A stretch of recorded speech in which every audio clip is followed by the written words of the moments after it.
Okay folks, back from lunch. My belly is suitably restored.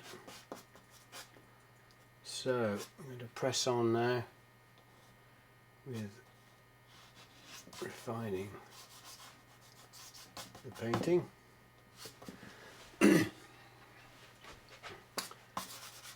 we can make some sense of it and turn it into a decent image worthy of exhibition. I've changed the camera angle slightly again in an effort to get a better angle of the painting, not quite so distorted at an angle. So let's see how this pans out.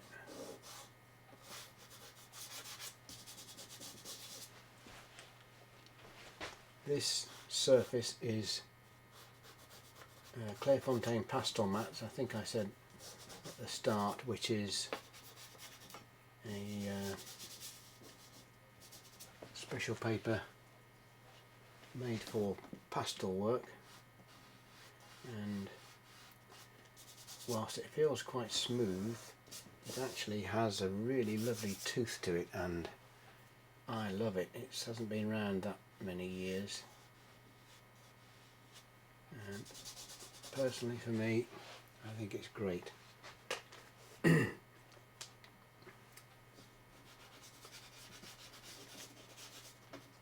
Grabs the pigment very nicely.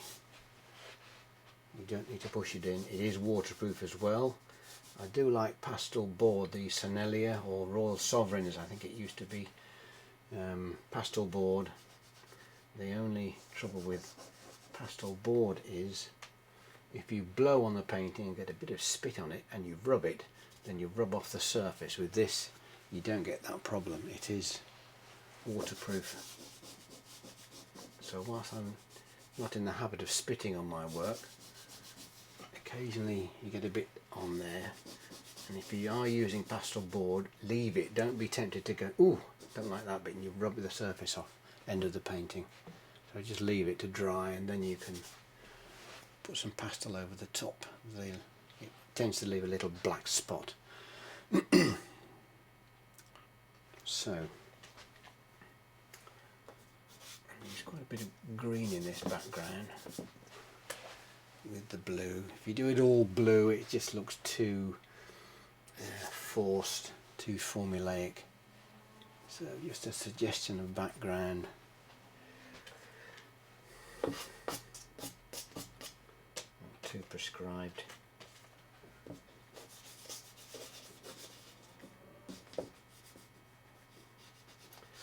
Bit of dark there. This purpley grey. It's funny, there are several different shades of, I think the colour is called purplish grey in Senelia, and I use an awful lot of them. I'm forever running out, so I've just ordered a whole batch of the purplish grey in the various tones it does. Colour I love.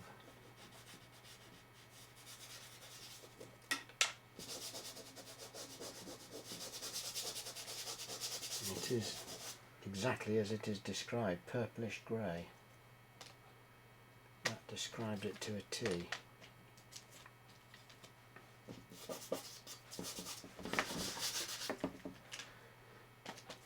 You see, I have thousands of bits of pastel. As you get down, if you use the stick and you get down to the little nub, I keep all these and forever just picking up a little, no more than a spot of pastel. Just rub them down. Can't afford to waste these bits at $2.50 a stick. There's a lot of money chucking away.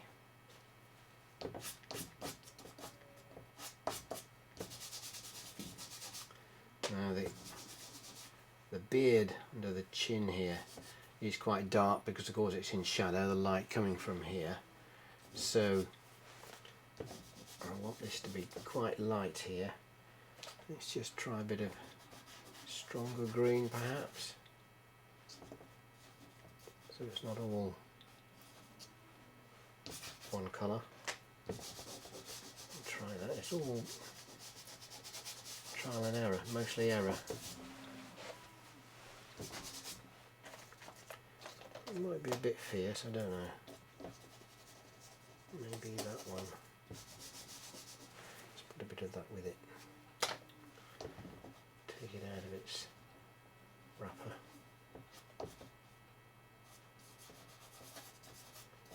And refine the beard a bit more. A bit later when I start going into detail of the painting. That might work. And just leave that bit there.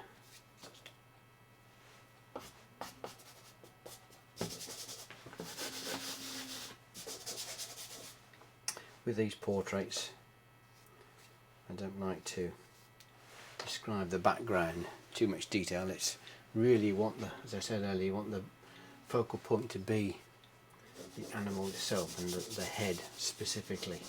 So don't want to take attention away. It tends to really focus on the detail in the animal. Don't want anything to detract from that. I'm going to suggest a few purpley grey bits again. Let's break up this expanse of blue. There are going to be some, few little sunlit hairs here, so just suggest a bit of dark turn there. Keep the rest blue. Just break up that area. This is a bit of a dead area here. Something underneath here. Let me just lift this.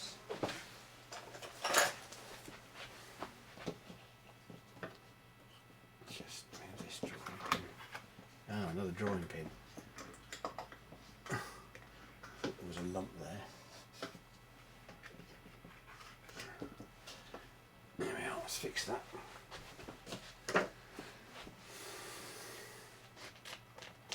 So,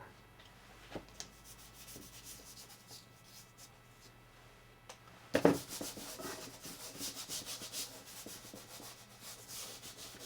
is going to be framed like an oil painting, so it will have the top quarter of an inch or so, only that will be underneath an off-white thin slip and then a broad moulding to frame the picture. I much prefer that these days than the old method of, rather like a watercolour, have a big broad mount and then a thin frame around the outer edge, because of the nature of pastel, and especially because I don't fix my pastels. You can fix them, but you still tend to get bits of pastel, bits of dust, pastel dust will go onto the mount and it just ruins the look of it. So framing it like an oil, it avoids that problem, because all the few bits that do come off just drop down at the bottom and they're not on the mount, and unsightly look on the mount. And I also use art glass or True View, you ever make, anti-reflective and 70% UV protection, and it's incredibly clear glass. It's much more expensive than float glass, but a piece for this is a roughly 13 by 19, would probably be about £30, as opposed to £3 or £4 for a piece of float glass. But on the price of the painting, I can't see any point in scrimping on piece of glass when it looks so much better, because standard picture glass, float glass as it's called, has a sort of a green-grey cast to it, and why go to the bother of making a picture as vibrant and as accurate as possible and then put effectively a grey filter over it to kill the vibrancy of the colours? I can't see any point. A lot of artists just tend to put normal glass on because it's cheaper, but for an extra 50 quid on the painting, then, you know, when it looks so much better, I would never go back to normal glass now. I'm always telling other artists the merits of AR glass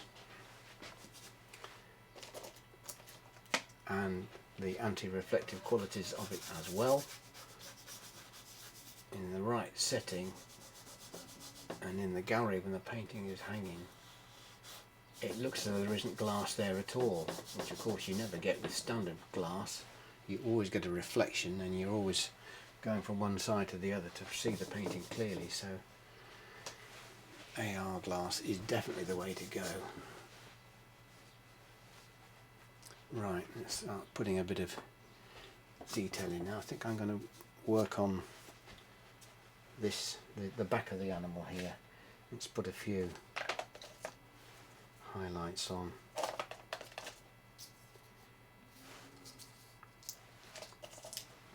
Some light tones.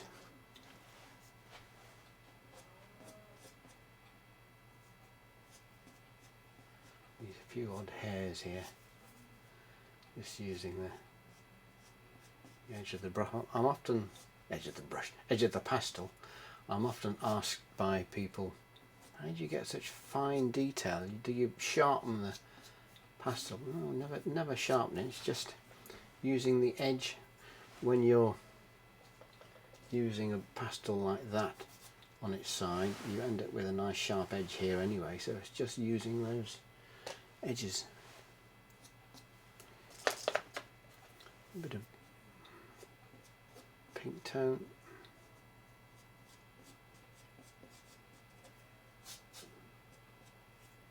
Even though the colours in the photograph aren't necessarily dead accurate, especially with this one, which is a very contrasty picture, you can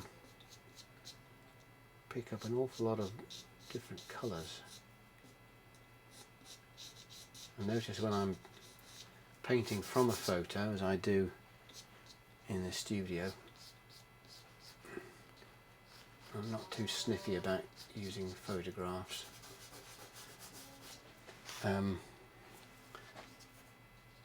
You look at the photograph as a sort of a whole to start with, just blocking the main shapes, and then your eye doesn't notice the detail to start with. It's when you get to this sort of stage of the painting where all the big shapes and the large masses of tones are placed that you start looking at your subject, the photograph in this case, and seeing all the various tones and colours that abound that your eye doesn't see immediately. A lot of people say, or might think that I go too far with my painting, and it's probably right. I should stop. But it's the way, I don't know, my eye sees it, and I like putting in some of the little subtle nuances of colour that you pick up.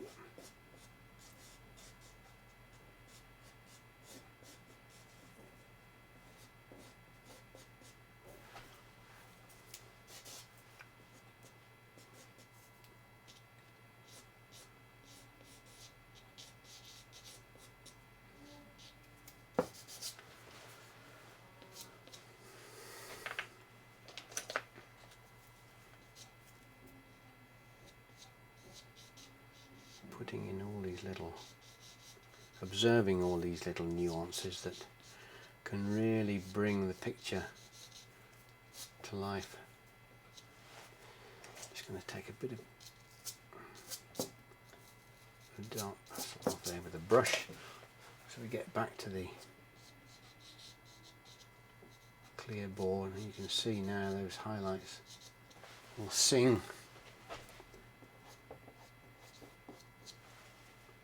Same again there.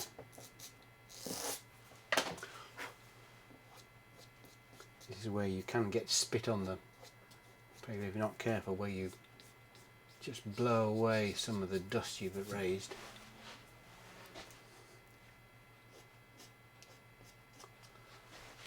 There you can see these little hairs.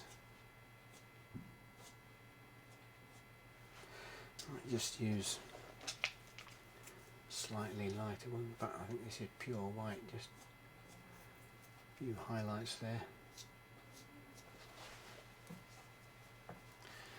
So where the sun is catching the top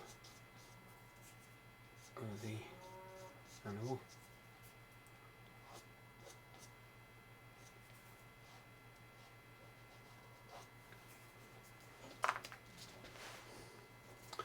Slightly more pinky light. It's starting to look, hopefully, a bit more lifelike.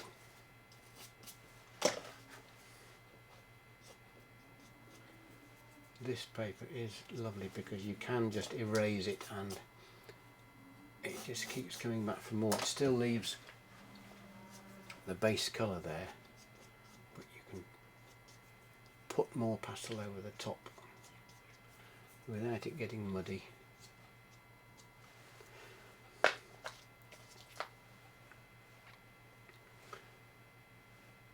I don't use pastel pencil, I just find it doesn't make the mark I want to. The only time I use pastel pencil is to sign my name, which is always, I find, one of the most tricky bits of the painting.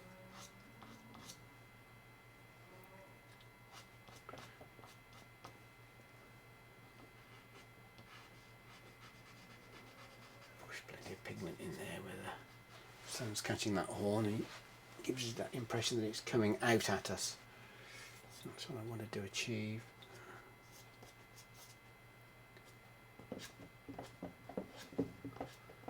These almost impasto marks of the highlights. You can really push in and just smudge out a little.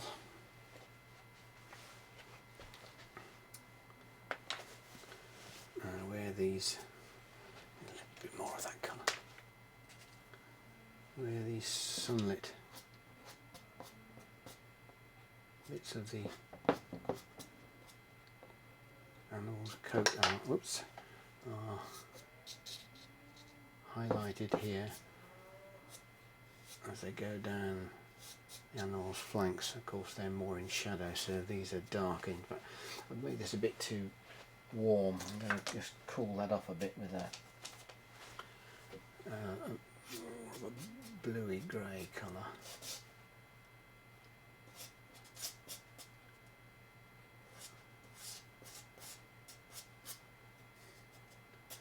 I don't know how I'm going to edit this yet, because you're not going to want to watch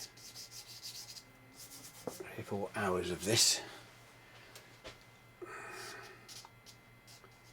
it might be one of those time-lapse ones. I don't want you all going to sleep, but somebody did ask me on Facebook yesterday, have I got any film of me painting, so here we are. Nothing like striking while the iron's hot.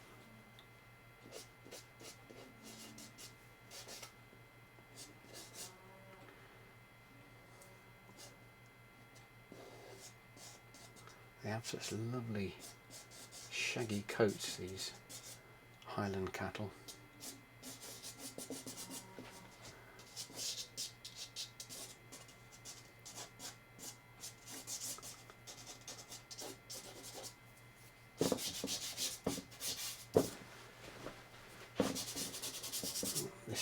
too mechanical. Some more darks in here. Possibly a little more blue. It's too grey.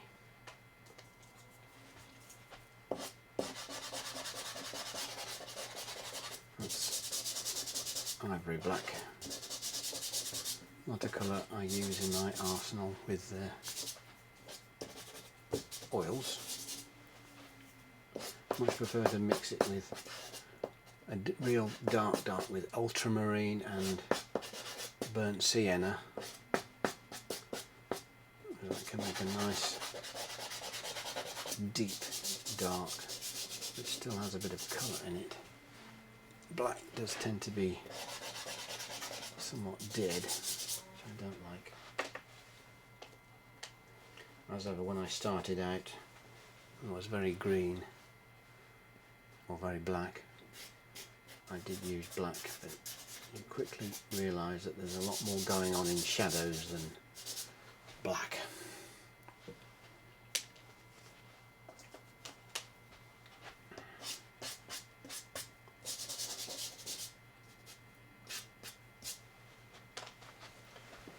I could do with a deep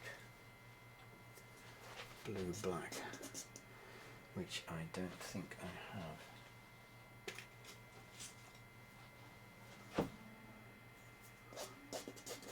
It's more of a green-black.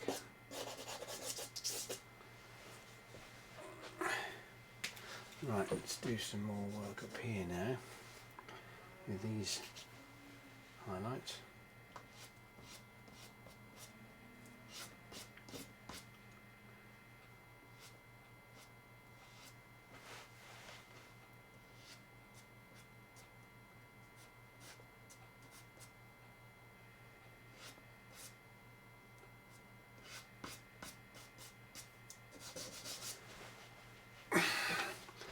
The sun's catching this beautiful fringe that these cattle have. They always look somehow quite sort of laid back, Highland cattle. They never look aggressive like some of their southern cousins can. But the horns are a bit intimidating. You certainly wouldn't want to get on the wrong side of them. As Corporal Jones said in Dad's Army, they don't like it up 'em, sir.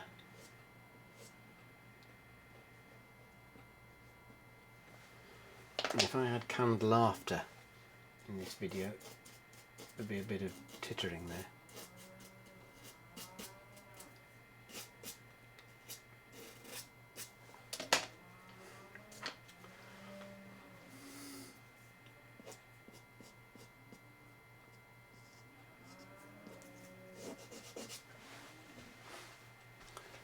Now I've got to see if I can cheat a bit here and show where the eye is. It looks a bit less interesting when you can't see the eye at all. God knows how they see anything through this mane of hair. A bit like I used to have in my youth. So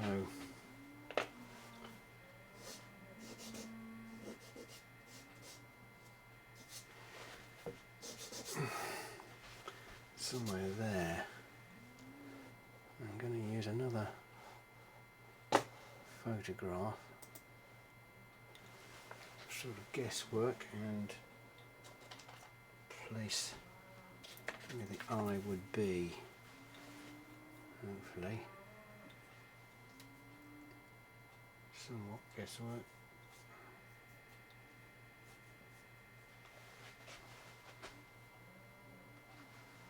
Somewhere about there, maybe a little further left.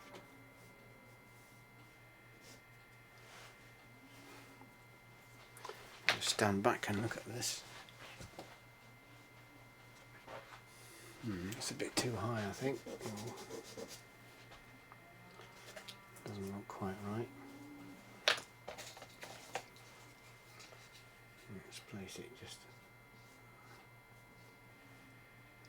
a little lower, maybe. This is really guesswork.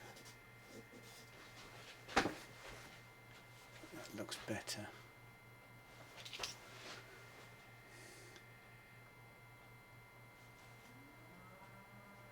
I think that's, yeah, maybe just a touch to the left.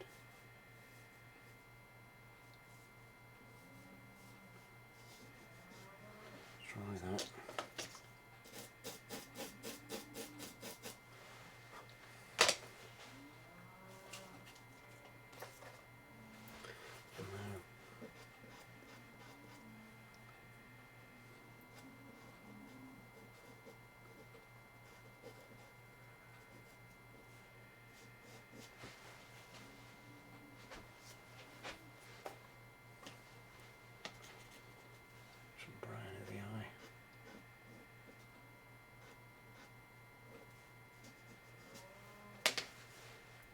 Maybe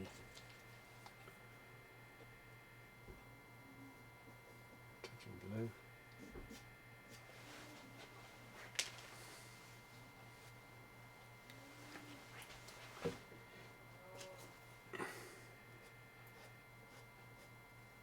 This is really guesswork. I have to revisit this later. Darker under the eyelid.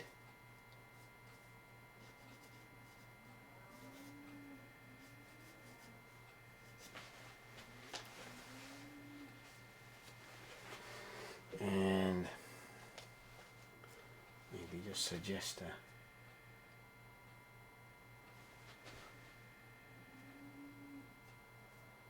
a spot of reflected light in the eye.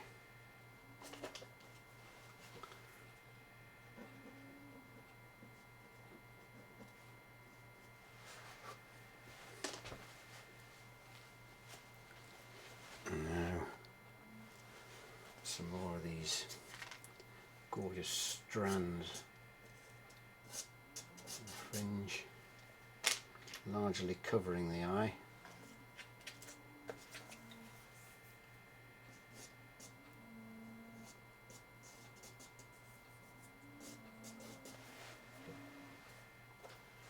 Establish some of the darks.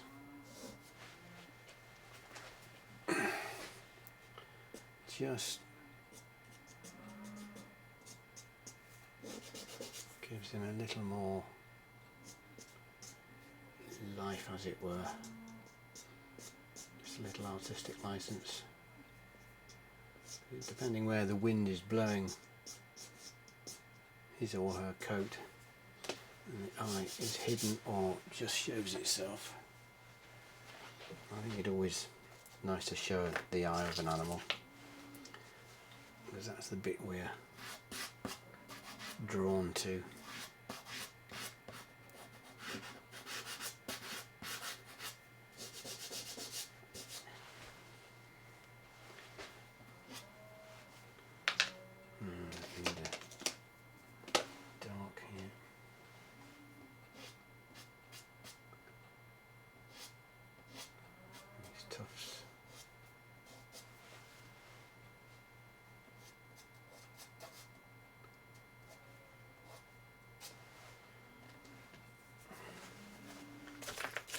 Need a real strong orange brown now, which I'm struggling to find. Just talk amongst yourselves for a minute.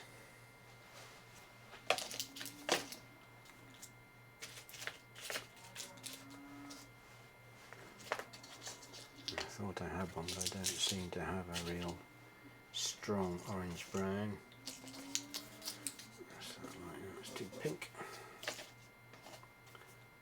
That's a bit better. Below 3.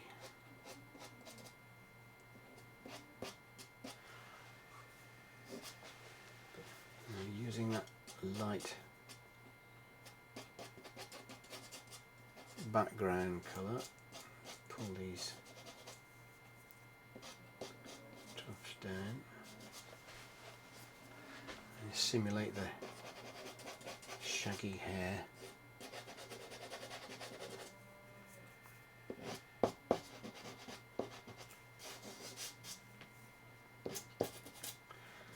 And now here we've got these beautiful highlights. I suggest let's get a bit more pinky colour.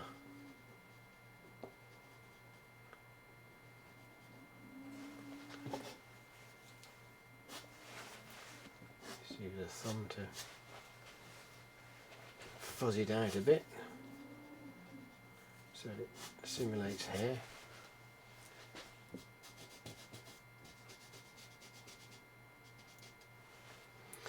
And a stronger orange there. Here you can see the hairs are very, looking through the thinnest bit of the hair, so they appear very light. And there, slightly denser, so they're a little more orange, and then it goes very dark again.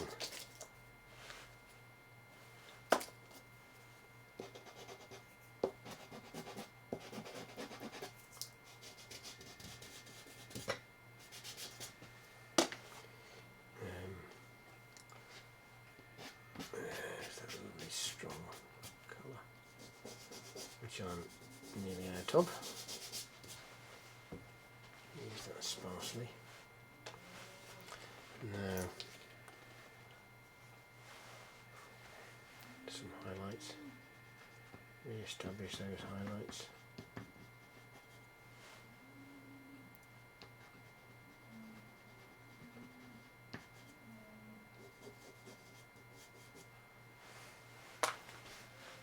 Like so.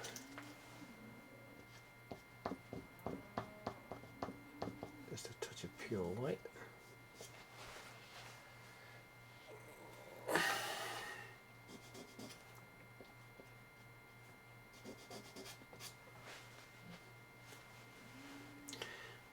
Right, now we're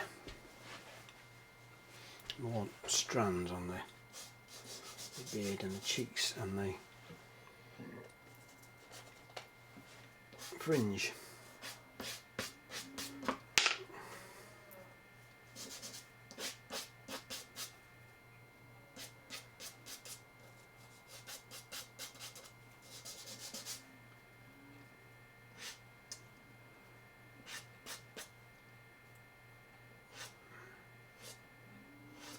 Don't want to cover over that eye completely anyway.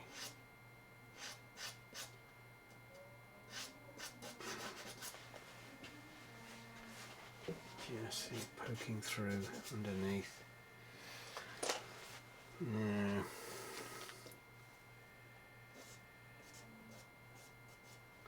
paler tone for these highlights.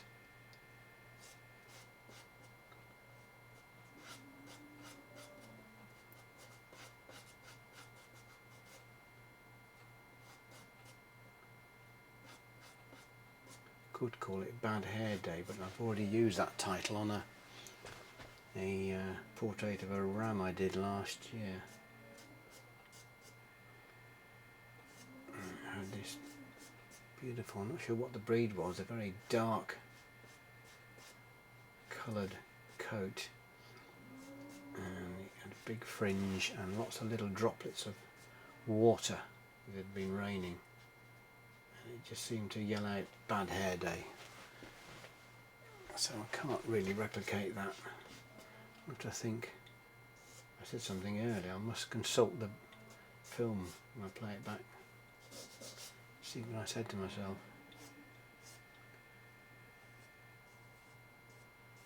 Where you need quite a light touch, I'm barely holding the pastel now, just to feather out these wispy bits of hair, and the sun's just catching this, so appears quite orange.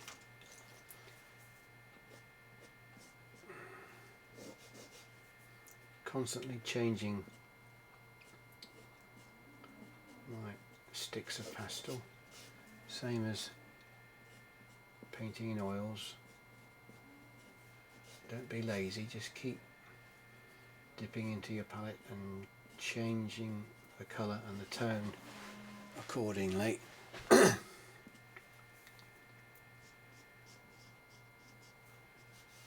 nothing worse than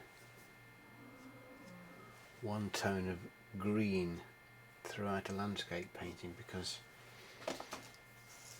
there are myriads of different greens in a landscape, and there are myriads of different oranges, pinks, yellows, reds in this beautiful creature. Now there's a shadow falling across here from the horn, so it's correspondingly darker there, and a slight pinky tone there.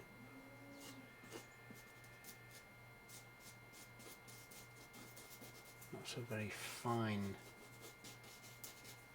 down as well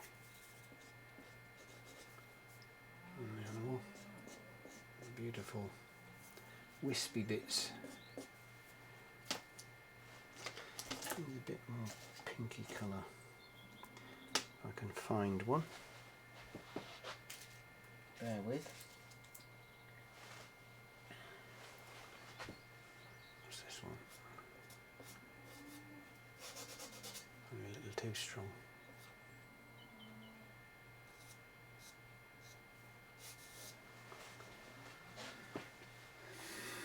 It's taking shape, I think.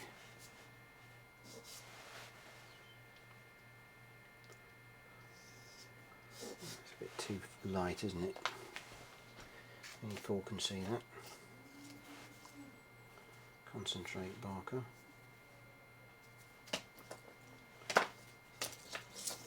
Get the right tone here. As ever, I'm putting all the colours I'm using down in one spot. Very bad. But when you're to use another altered expression in the zone, you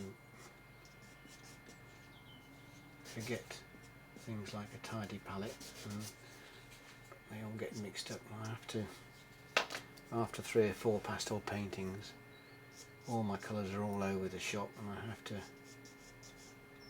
spend a good half an hour getting them all in somewhat order that they should be, so I can at least find them when I'm looking for them. This colour I'm putting down here is too light, but I'm just fuzzing it out, which gives the impression of fur anyway, into the dark.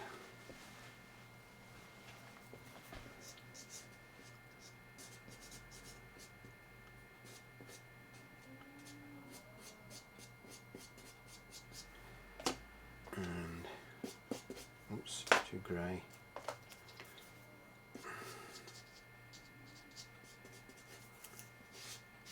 Use the thumb. You see, that is quite effective at simulating the hair.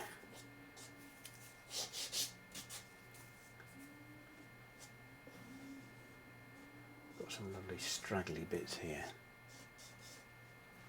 But they're almost green. Let's try a grey green. Grey green, what have I got?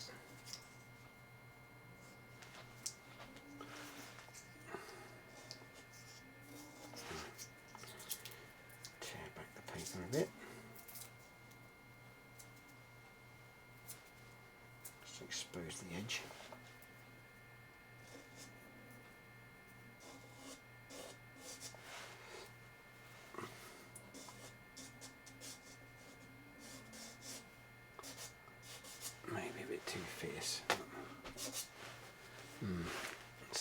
faded a bit.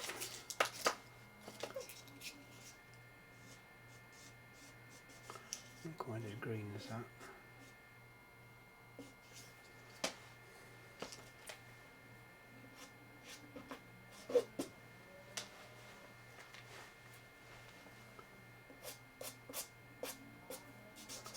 I could do with my real dark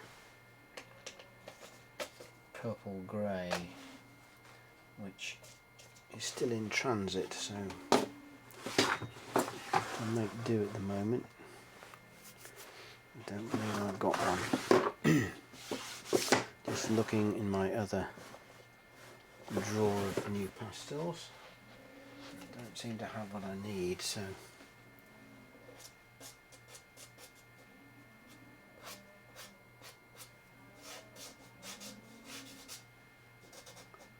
there's a shadow across there again on the horn. Oops. Dark purplish grey. Number 478 I'm waiting for. So I may need to revisit this. Let's just put those highlights in again.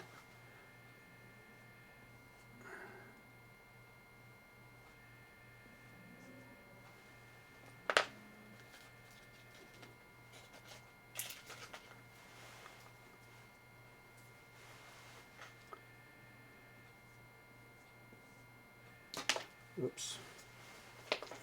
That is one problem with pastels, they do tend to shatter a bit and you end up with a couple of quid's worth breaking up into several tiny fragments.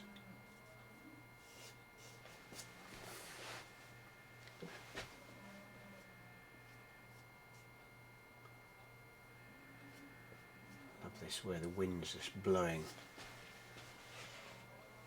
There.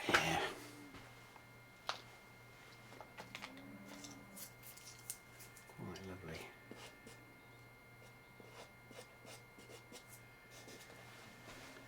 Well, that's most of the fringe tackled.